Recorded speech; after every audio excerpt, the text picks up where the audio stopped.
Hey everybody, it's Sarah, and today I wanted to show you guys how to make this cute little pumpkin keychain. The only thing I'm going to change about the looks of it is where this is located, this little keychain, because I've noticed that it's actually really hard to get this on the way where I have it located. So we'll be putting it right about here. But I thought that this would be really cute because we know that fall is coming, and I've been seeing everything change in the stores. And I have a pretty good feeling about these pumpkins on how well they're going to sell because everybody loves pumpkins during fall season. So let's get into it.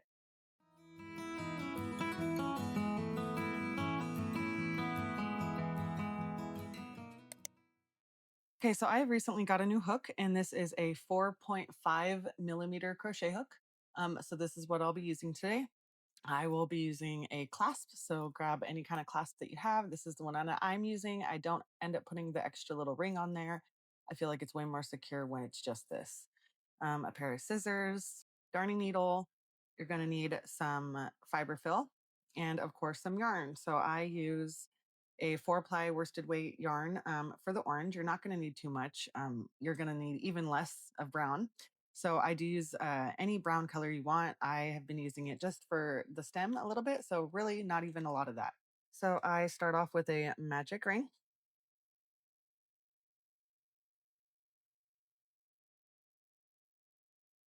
just like that.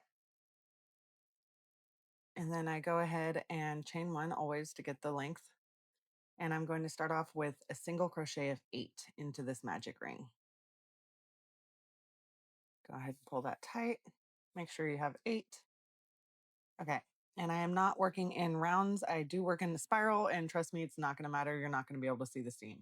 So go ahead and do your backward slip stitch, going from the back into the top of that first stitch. Pull your loop through, just like that. Chain one. And for round 2, we are going to do 2 single crochets into each stitch. So go ahead and do 2 single crochets into each stitch. And at the end of this round, you should have 16. And I will meet you at the end of this round. Okay, once you are done with row 2, go ahead and put your hook into the first stitch of the last round. We're going to do a backward slip stitch. You're going to do it from behind. So go ahead and loop that through, chain one. And the next round is an increase round as well. So go ahead and do 1 single crochet in the first one, and then 2 single crochets into the next one. And do that all the way around. And by the end of this round, you should have 24. So go ahead and do that, and I will meet you at the end of this round.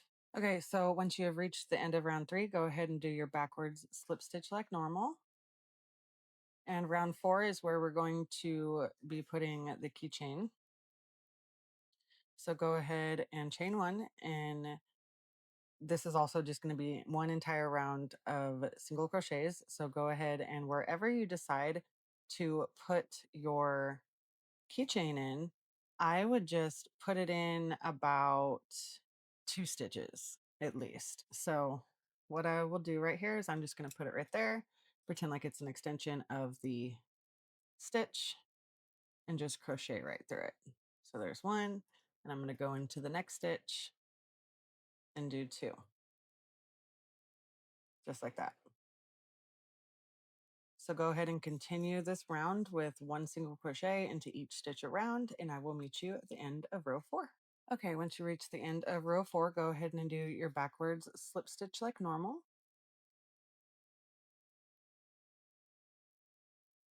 And then for rounds 5 through 10, we are just going to do 1 single crochet in each stitch around. So if you have a stitch marker, and I do apologize for not mentioning this sooner, now would be a good time to put it onto the side of this first stitch right here. Let me find mine. Okay. So what I'm going to do is I'm just going to put my stitch marker right around those front stitches right there, just so that I can mark row 5. So go ahead and do 6 rows, including row 5 of single crochet, and I will meet you at the end of row 10. Okay, now that you are sure that you have your 10 rows, so 5, 6, 7, 8, 9, and 10, I'm actually going to do this next part off camera, but I'm going to be flipping it inside out, and I'm going to be taking this orange strand that we started with, tightening up that really tight, and then I'm going to be sewing that part in right there. So go ahead and do that, and I will meet you back here in just a second. Okay, now that that is done, flip my work over. I'm going to be removing my stitch marker, no longer needed. And now I'm going to be starting my first round of decreases. So go ahead and do your backwards slip stitch like normal. There we go. Chain one. And we're going to do our first round of decreases. So go ahead and do one single crochet and then a single crochet decrease, just like that. And you're going to repeat that all the way around. So I'll do that again. One single crochet, and then I go into the front loops only. So one in the first one, go into the second one, yarn over and pull through both of those, and then yarn over and pull through two. So go ahead and repeat that all the way around, and I will meet you at the end of this round. Okay, so it's at this point I am going to be stuffing my pumpkin. Just be careful not to overstuff it because we are going to be cinching it down and it's going to pop out.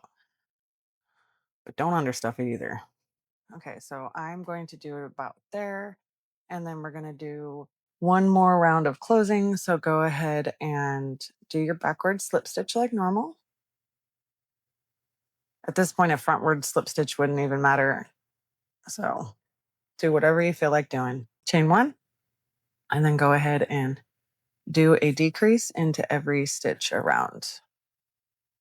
And at the end of this round, you should be back down to 8 stitches.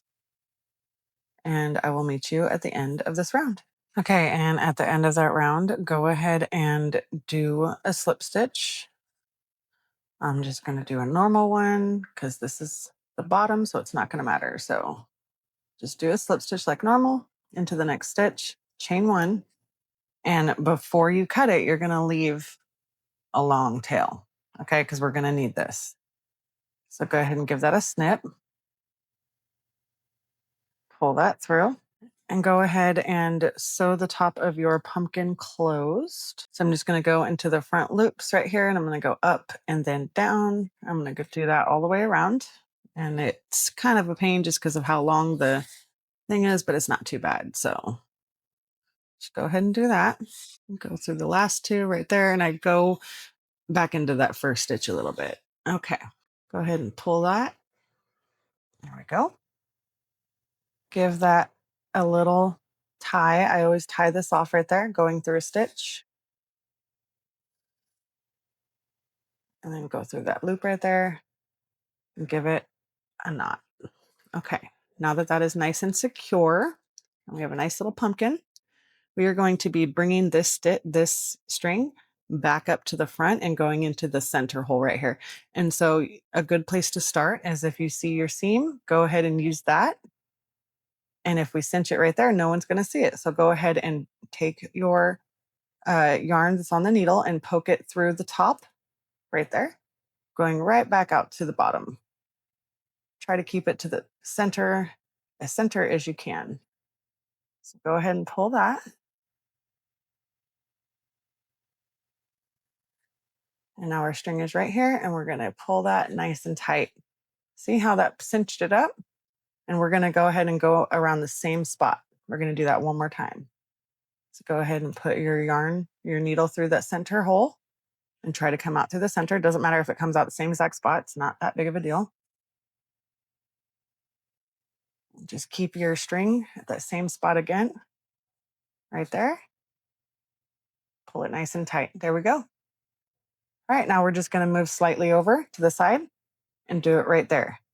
It doesn't have to be equal in every section because pumpkins are not symmetrical, right? So it does not have to be completely perfect, but just make sure that you go over whatever spot you choose to do twice, just to keep it nice and secure. Give that a little cinch. I'm going to go around that spot again. There we go. Keeping our string right where we want it. There we go. See? Now we've got our first little pumpkin butt. So let's go ahead and do that all the way around, picking a spot where you want your string to go. I'm going to give that a nice little squeeze. Go around it twice. And if you feel like you cut off too much string, go ahead and give it a snip. I probably cut off too much, but it's okay. There we go. Just move it over. And we're going to go right around. Sorry for going out of view. We're going to go right around the keychain too. So when we get to there, I will show you how I'm going to do mine and maybe it'll work for you too. I feel like that one was too big. So let's move it over just a tad. There we go. Perfect. So see, this next one's going to go right on this side of the string of the keychain, and the one after it's going to go right on the other side. So it's going to work out perfectly.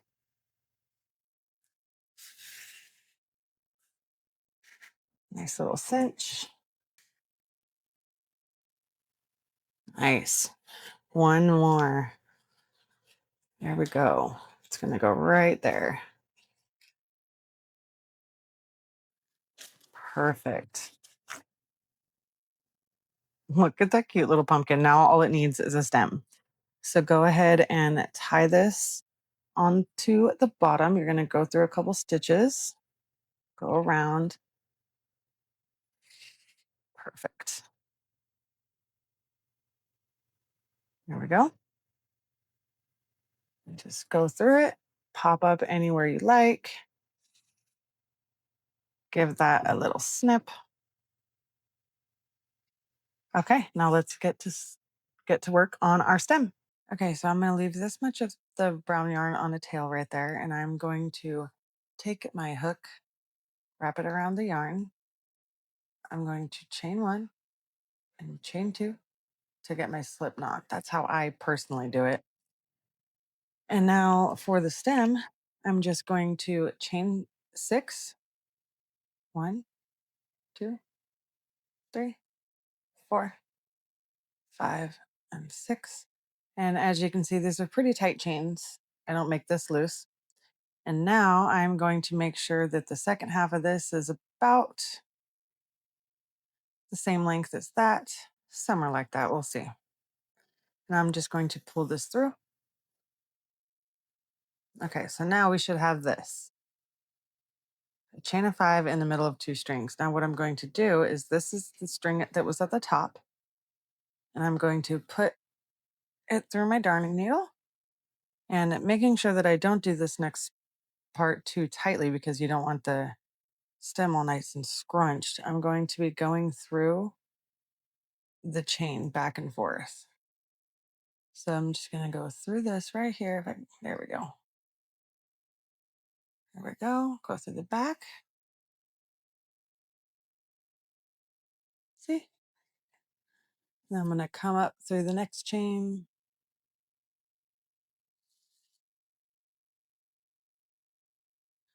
Like I said, don't pull that too tight because you will get it to scrunch all up. So go down, back up, and down one more time. Just like that. Now it makes this just a little bit more stiffer. And I'm going to snip both of these to make sure that they are the same length because I like to make sure when I'm sewing in two strings that they are the same length. And I'm going to take these and very carefully tie a knot twice, usually. And I'm just going to go like this, just to cinch up that end right there. And I'm going to do it one more time. Okay. So now we have a nice little knot right there. Get the remaining length on your darning needle. Okay. Now, what I'm going to do is I'm going to poke this directly down into the center hole right there. Okay. Coming out the bottom. It's going to be a little tight squeeze. There we go. Now, when I pull this, I am going to try to pull it to where I feel it pop into that hole. And if you pull it slowly, you should be able to feel it pop in. That knot that we made is now inside of the pumpkin. Okay, now I'm going to tie a knot on the other side.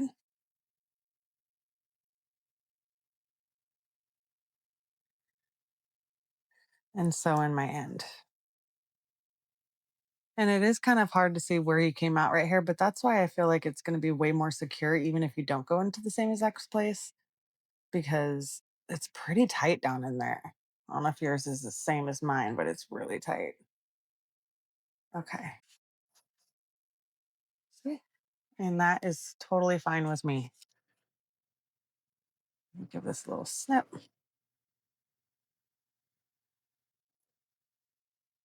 a little squeeze, goes back in there, and there you go. Oh my gosh, that's so much cuter. Okay, yeah, that's way cuter when it's gonna be hanging on the keys. Better than the placement I had of the keychain last time. So what do you think?